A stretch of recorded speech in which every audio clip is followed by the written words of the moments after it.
300 টাকা ভিজিট দিয়ে ডাক্তারি খরচ নেই। ডিএমএফ দিয়ে এই অ্যালার্জি জনিত ফাইলস রোগ, নাক কান গলা, এগুলা তো ডিএমএফ দিয়ে মানুষকে ঠকানো, এইগুলা তো ডিএমএফ এর কাজ না। ফার্মেসিটা হচ্ছে গাউসিয়া ফার্মেসি, নতুন বাজারে। এই ডাক্তার আসবে বলে এলান করছে। ডাক্তার হচ্ছে অ্যালার্জি জনিত নাক কান গলার ডাক্তার আর কি। তো রোগী গেছে, রোগী যাওয়ার পর হচ্ছে আপনার আমি রোগী নিয়ে গেছি আর কি।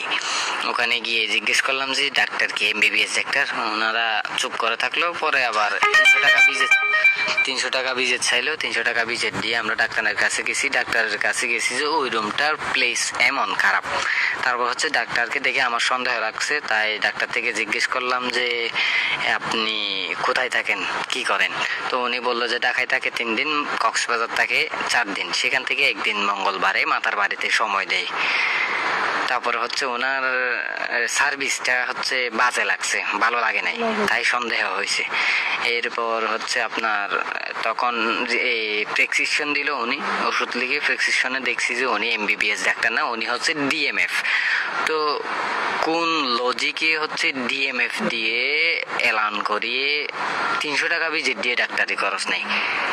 ডিএমএফ দিয়ে এই অ্যালার্জি জনিত ফাইলস রোগ, নাক কান গলা, এগুলা তো ডিএমএফ দিয়ে মানুষকে ঠকানো, এইগুলা তো ডিএমএফ এর কাজ না।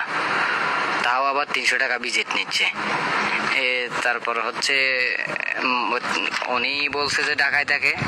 পরে আবার আমি যখন ফার্মেসিওয়ালা থেকে জিজ্ঞেস করলাম, ওনারা বলছে কুষ্টিয়া থেকে আনছে।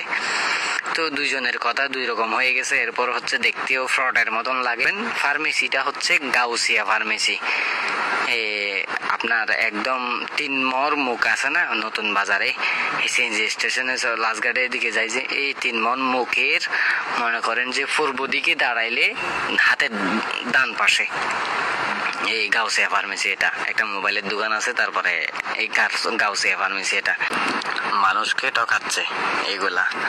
আর হচ্ছে এগুলা হচ্ছে ফ্রড। এদেরকে বন্ধ করে দিলে বেশি ভালো হবে, মানুষ হয়রানি হচ্ছে এদের কারণে।